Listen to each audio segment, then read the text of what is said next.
Dear learners, इस channel पर आज आपका पुनः स्वागत है। और आज हम प्रोटॉन की खोज टॉपिक को लेकर के उपस्थित हैं। देखिए, इसमें जो सर्वप्रथम प्रयास है वो है गोल्डस्टीन का। गोल्डस्टीन ने कैनाल किरणों की खोज की। किस प्रकार की, अभी चर्चा करेंगे। इसके बाद डब्ल्यू वाइन और जे टॉमसन तथा इनके अन्य साथियों ने इनका अध्ययन किया, किरणों का, जिन्हें हम कैनाल किरणें कहते हैं। और इन किरणों का अध्ययन उसी प्रकार किया गया जिस प्रकार कैथोड किरणों का किया गया था। लेकिन सबसे पहले रदरफोर्ड ने 1919 में प्रोटॉन नाम रखा इस कण का, और इसका श्रेय भी रदरफोर्ड को ही जाता है। तो इस तरह से रदरफोर्ड इस प्रोटॉन की खोज करता है। लेकिन कुछ लोगों का मानना यह है कि प्रोटॉन की जो खोज है वो 1919 में न होकर के 1922 में हुई। लेकिन मोस्टली 1919 को प्रोटॉन की खोज मानते हैं। देखिए क्या हुआ कि गोल्डस्टीन ने जो हमारी डिस्चार्ज ट्यूब थी, जिसमें बहुत ही कम दाब 0.001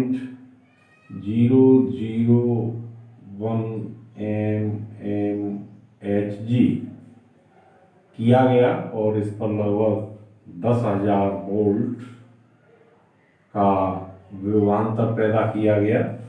ये हमारा कैथोड है, कैथोड, और ये हमारा एनोड है। देखिए क्या हुआ कि उसी तरह से जब इतना हाई वोल्टेज यहाँ लगाया गया तो इस कैथोड से कैथोड किरणें निकली। लेकिन गोल्डस्टीन ने क्या किया कि इस डिवाइस में जो कैथोड था उसको परफोरेटेड लिया गया, छिद्रित लिया गया, और इस छिद्रित कैथोड से उन्होंने देखा कि इसके पीछे की दिशा में इस तरह को कुछ किरणें निकलती हैं, और ये किरणें यहाँ पर, जैसे कैथोड किरणों ने एक ग्लू पैदा किया था,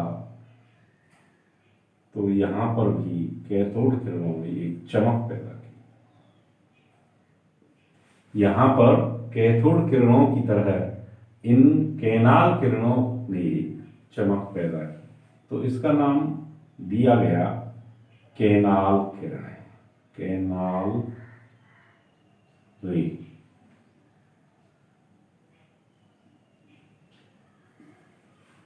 इनका नाम कैनाल रे दिया गया।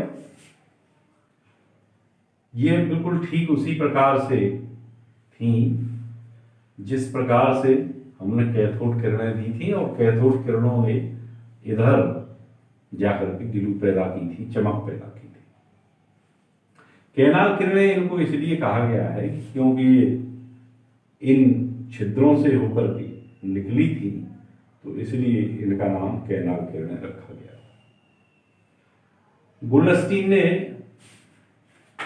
और जिसके साथ खास तौर से जे टॉमसन ने, इन्होंने इसका अध्ययन किया, और अध्ययन ठीक उसी प्रकार से किया गया कि जब एक और ट्यूब बना करके देख लेते हैं, जब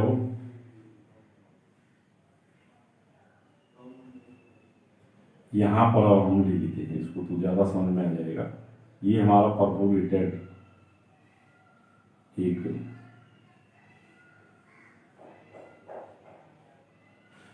कैथोड है, ये कैथोड है, ये एनोड है। यहां से जब ये किरणें निकली, इस साइड में गई ये कण, तो यहां पर यदि कोई बीच में वस्तु रख दी जाती है तो यहां पर इसकी छाया उत्पन्न हो जाती है। इस बात से ये बात सिद्ध होती है कि ये सीधी रेखा में चलती हैं। तो क्या हुआ कि इनके रास्ते में यदि कोई ऑब्जेक्ट रखा जाता है तो वो छाया उत्पन्न करता है। इसका मतलब ये सीधी रेखा में चलती है। दूसरा, यदि यहां पर एक चक्र रख दिया जाता है तो ये चक्र घूमने लगता है, बिल्कुल ठीक उसी प्रकार से जिस प्रकार से कैथोड रे में किया गया था। ये चक्र घूमने लगता है। इसका मतलब हुआ कि इसमें संवेग है, क्योंकि बिना संवेग के ये घूम नहीं सकता, और संवेग है तो इसमें द्रव्यमान अवश्य होना चाहिए, इसलिए ये किरणें न होकर के कण होते हैं। आपको मैं एक बात फिर बता देता हूं कि संवेग बराबर द्रव्यमान गुणा वेग, ये होगा। और केवल द्रव्यमान से या केवल वेग से ये चक्र नहीं घूम सकता। जैसे कल भी मैंने एक उदाहरण दिया था, उस आधार पर तो इससे सिद्ध होता है कि ये चक्र घूमने लगा और इनमें द्रव्यमान होता है। तीसरी बात यह है कि जब इनके ऊपर वही वैद्युतीय या चुंबकीय क्षेत्र पैदा किया गया तो ये ऋण आवेशित चुंबकीय क्षेत्र की तरफ मुड़ जाती हैं। ऋण आवेशित चुंबकीय क्षेत्र की तरफ डाइवर्ट होती हैं।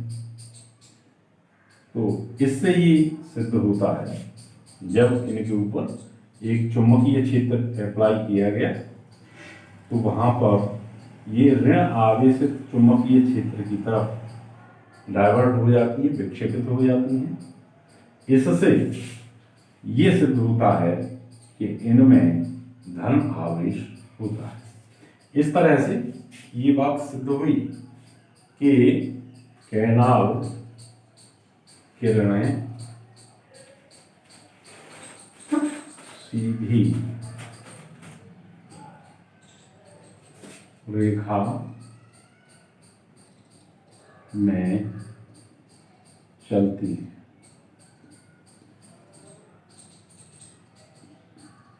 दूसरा, क्योंकि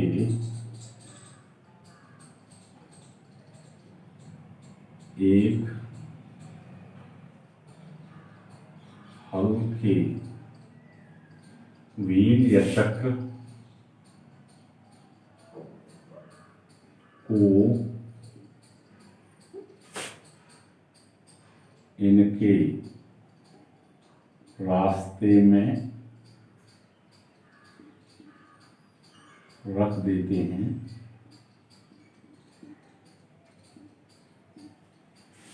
तो वह घूमने लगता है। इससे सिद्ध होता है कि ये किरणें नहीं बल्कि कणों से मिलकर बनी होती है। तीसरी बात,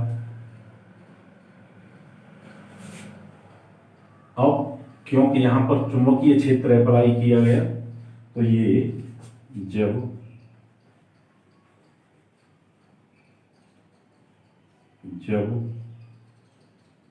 चुंबकीय या विद्युतीय क्षेत्र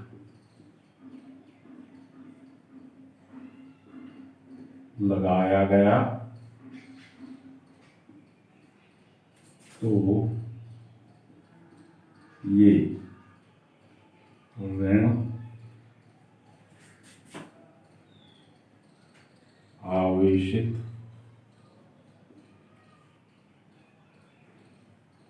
प्लेट की ओर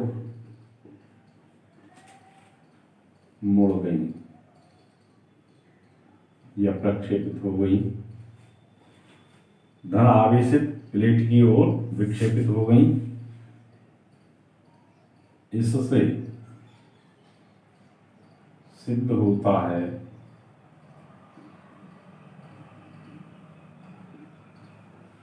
कि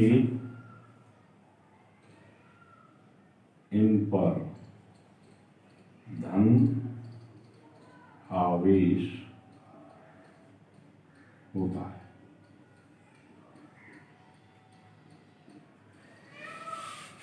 इसके अलावा ये एक थिन फॉइल या पतली पन्नी पर प्रक्षेपित की जाती हैं, डाली जाती हैं, तो ये उनको वेध देती है। लेकिन इनकी वेदन क्षमता हमारी इलेक्ट्रॉन की जो कैथोड किरणें हैं उनकी वेदन क्षमता से कम होती है, तथा ये भी उसी तरह से जो काइनेटिक एनर्जी है उसको ऊष्मीय एनर्जी में चेंज कर देती हैं, ऊष्मा में चेंज कर देती हैं। जब थिन फॉइल पर डाला जाता है तो वो थिन फॉइल गर्म हो जाती है।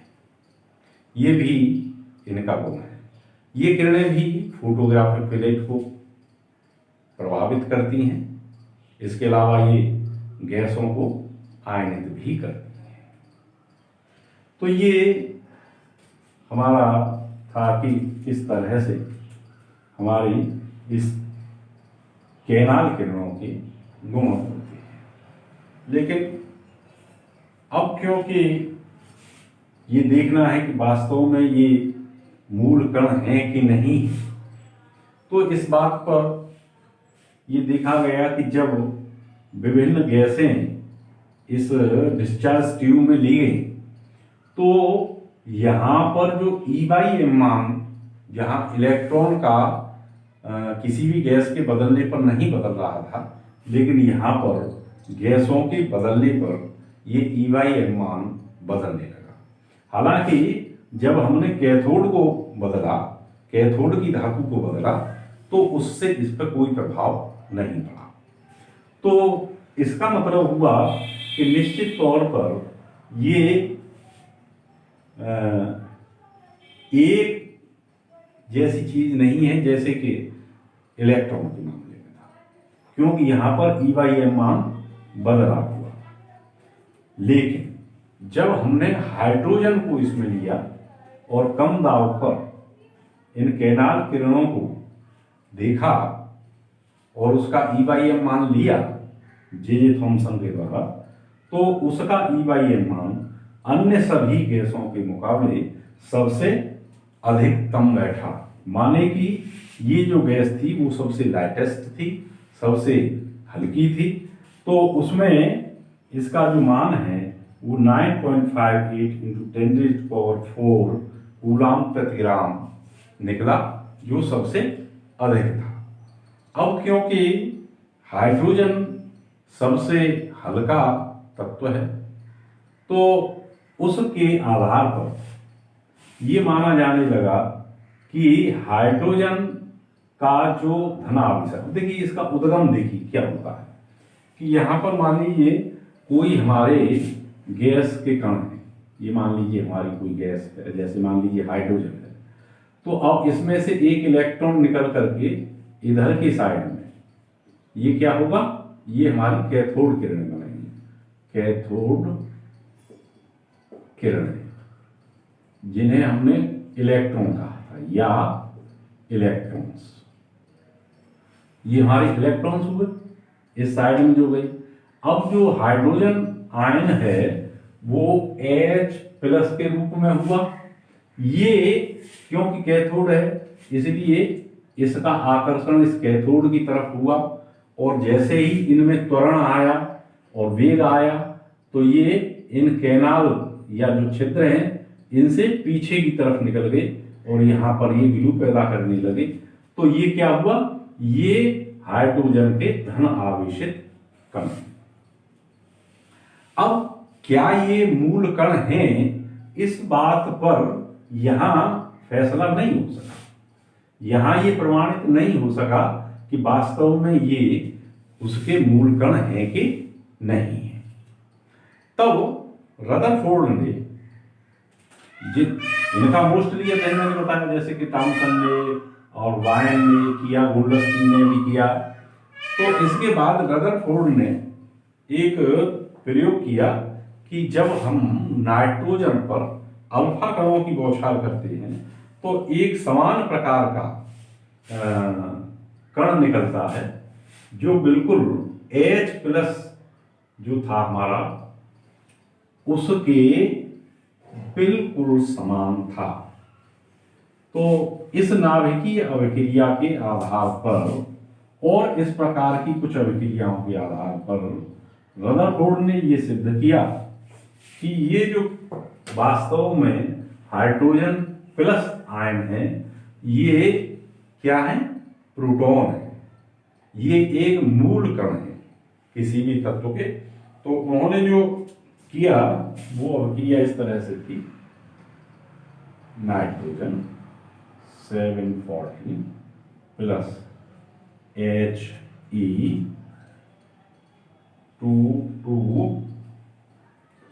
He24, इसके परिणाम स्वरूप जो हमको मिला वो ऑक्सीजन O817 प्लस प्रोटॉन प्राप्त हुआ, प्लस प्रोटॉन प्राप्त हुआ। तो ये जो था वो बिल्कुल वैसा ही था जैसा कि यहां पर ये किरणें निकली थी। ये क्या हुआ, ऑक्सीजन, और ये हुआ प्रोटॉन। ये अल्फा कण है, अल्फा कण। देखिए अल्फा कण क्या है, हीलियम की नाभिक होते हैं, उनको हम अल्फा कण कहते हैं, जिसमें कि उसकी द्रव्यमान संख्या 4 होती है और उसका परमाणु क्रमांक 2 होता है। यहाँ नाइट्रोजन है ये, तो नाइट्रोजन पर अल्फा कणों की बौछार से यहाँ पर प्रोटॉन प्राप्त किए गए। और तब 1919 में उन्होंने इसके गुणों को और इनके गुणों में जब समानता पाई तो ये पाया कि वास्तव में ये किसी भी तत्व के मूल कण हैं। तो इस तरह से ये कह सकते हैं कि परमाणु का प्रोटॉन मूल कण है। इसे P से प्रदर्शित करते हैं या नाभिकीय अभिक्रियाओं में से 1H1 या 1P1 से व्यक्त करते हैं। ये धन आवेशित कण है, इस पर इलेक्ट्रॉन के बराबर आवेश होता है, लेकिन विपरीत होता है, माने कि इलेक्ट्रॉन पर ऋणात्मक आवेश होता है, इस पर धनात्मक आवेश होता है, और इसका मान 1.6 × 10⁻⁻19 कूलम होता है, या 4.8 ESU इलेक्ट्रोस्टैटिक यूनिट होता है × 10⁻10। ये धन आवेश की प्राथमिक इकाई है, माने कि धन आवेश इससे छोटा नहीं पाया जाता। इसका जो द्रव्यमान है वो 1.67 इंटू 10⁻⁻27 किलोग्राम होता है, या हम एटॉमिक मास यूनिट में देखें तो 1.00727 या 728 AMU या यूनिट होता है आधुनिक परिभाषा में। इसकी जो जीवन काल है ये काफी लंबा है, 2.1 इंटू 10⁻⁻29 वर्ष होता है, तो इसलिए ये स्थायी कण है। इसका जो त्रिज्या है वो 0.8414 फर्मी है।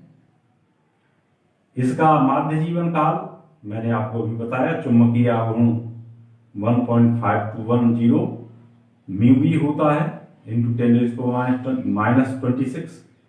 घनत्व इसका 2.3 इंटू 10⁻17 किलोग्राम प्रति मीटर क्यूब है, और प्रोटॉन का EYM मान 9.58 इंटू 10⁻4 कूलाम प्रति ग्राम होता है। तो ये हमारे प्रोटॉन के गुण हैं। उद्गम आप समझ गए होंगे कि इसका उद्गम किस तरह से होता है।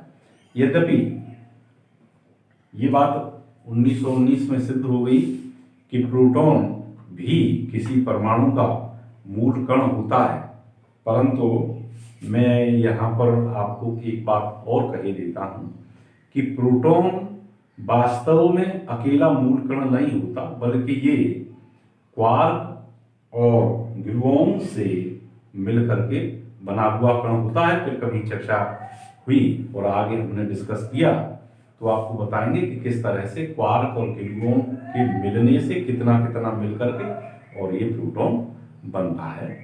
तो ये हुई हमारी प्रोटॉन की खोज, और अब हम नेक्स्ट टॉपिक में लेंगे न्यूट्रॉन की खोज। Thank you.